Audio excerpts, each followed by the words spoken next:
If you have brain, if you have heart, you can make everything possible. From my understanding, brain is the place where you hold the knowledge, education, training.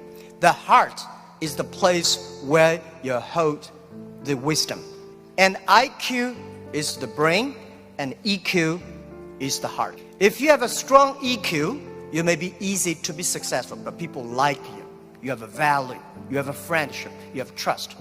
But if you have great IQ, it's very difficult for you to fail quickly. A lot of people easy to get success, but losing very quickly. That's because they don't have enough IQ. When IQ and EQ connected, that means when brain and heart connected, that is the knowledge and the wisdom connected, that is called innovation. And I believe that if you want to be successful, you should have the good EQ. If you don't want to fail quickly, you should have IQ. But if you want to be respected, you should have LQ, the Q of love. The most precious resource in the world is not oil, it's not gas, it's the human brains. Most of innovations, not because they want to, because they were forced to.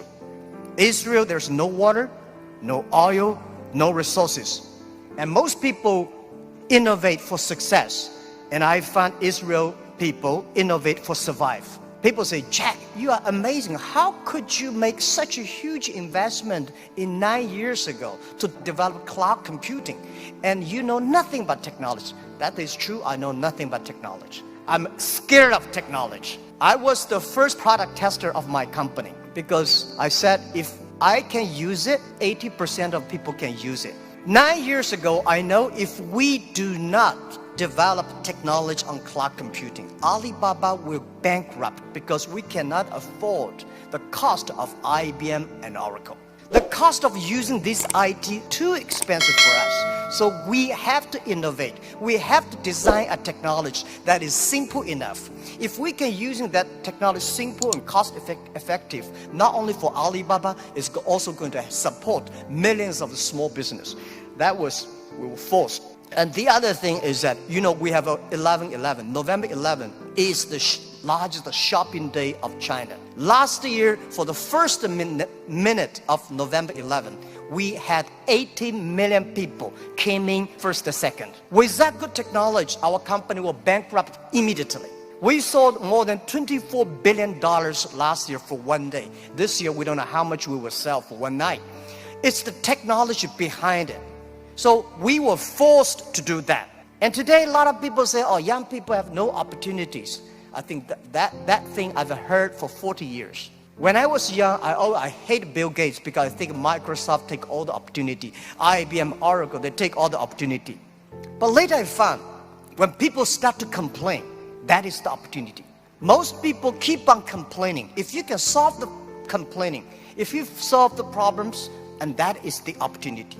Innovation is the way to solve anxiety, worries, unsatisfaction. Innovation is for happier life. We believe through the innovation, you can grasp the opportunity for success. The first technology revolution released the physical power of human beings. The second technology revolution released the distance. And this is the third technology revolution, release the human brains. We never satisfied with today. And the way to change yourself, to embrace this challenge, is called innovation. And I would like to say, who are those kind of innovative people? Who are these kind of people? I would say those innovators, they look like crazy, stupid, lazy, and even liars. When we started Alibaba, I tell the story about I went to Silicon Valley raising funds. I talked to over 30 venture capitalists. They say, crazy, Alibaba, stupid, crazy name, and e-commerce in China won't work because China has no internet, China has a censorship, no credit card, no deliver, nothing else. So they think it's impossible to make. They think, Jack, you're coming here to tell a lie. But we believe China has the future. We believe internet is going to change the China. And at that time, e-commerce in American style is only supported big companies. We believe small business. And people say, small business, they don't make money. How could you make money from them? They're right. We say, if small business in America, e-commerce for big companies, helping big company to cut the cost. We think helping small companies not to teach them how to cut the cost. because they know better than you do. You should help them how to make the money. And washing machine. A lot of things are designed for lazy people. People don't want to wash, they have a washing machine. People don't want to climb, they have the elevators. So innovative people are believers. Most people seeing is believing. People like us, we believe and we seal it. Innovators, they are not one person, they are a group of people. So when you invest in money in somebody, you should see, does this guy have followers? If you have a group of people who are crazy like him, that would be great. I remember early 2000, I went to the United States to talk about, make my speech about internet in the future in China. I believe internet population in China will be bigger than the USA. People say, that is not true. My reason was very simple. China have 1.4 billion people. USA have only 300 million people. Make everybody online, 300 million, right? So China has a huge potential for that. One of the guys said, Jack, what you're talking about, internet companies should have values and mission, that is crazy.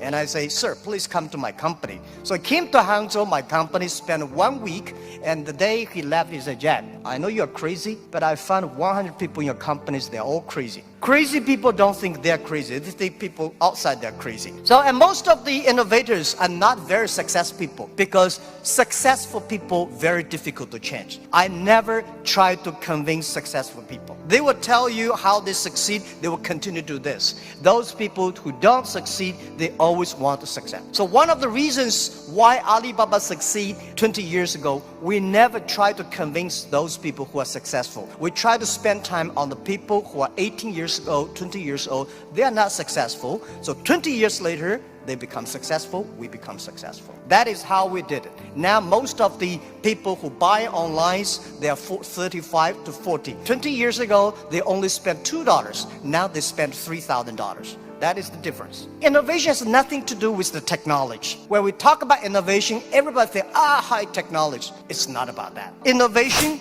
everybody can do it. Those people who do not know anything like technology, like me, we can find those people, rely on these people, try those people who have the technology. In our site, our Alibaba site, there's one guy selling shoes 48 inches only.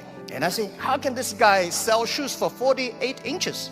And we find out he's very innovative, because people with 48 inches feet, difficult for him to buy shoes in the shops. There's only one on the online. And there are a lot of innovative ways. Those guys design, lazy guys, they watch TV lying on the sofa. So they design a specific glass that you can lie on the sofa, watch on TV. They sell perfectly. And there are also some guys, there are a lot of crazy, interesting ideas. They are all wonderful sellers.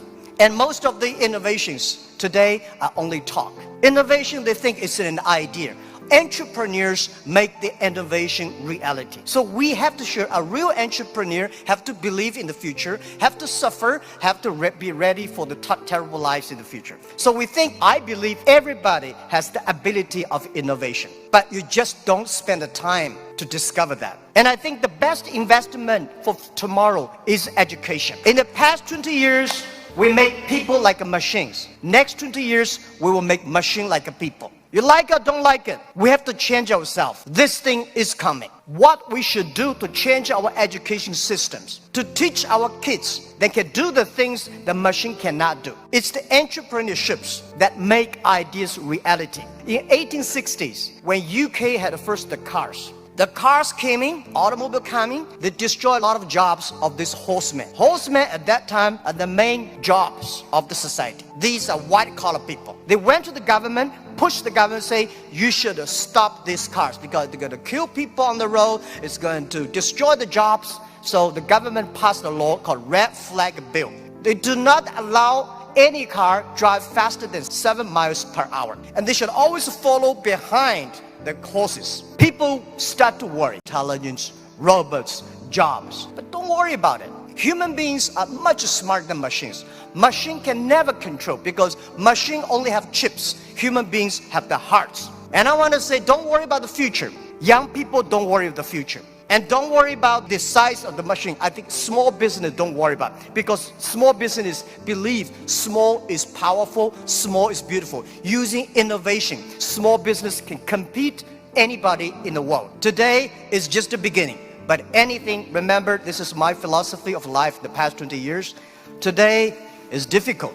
Tomorrow is much more difficult. But day after tomorrow is beautiful. Most people die tomorrow evening.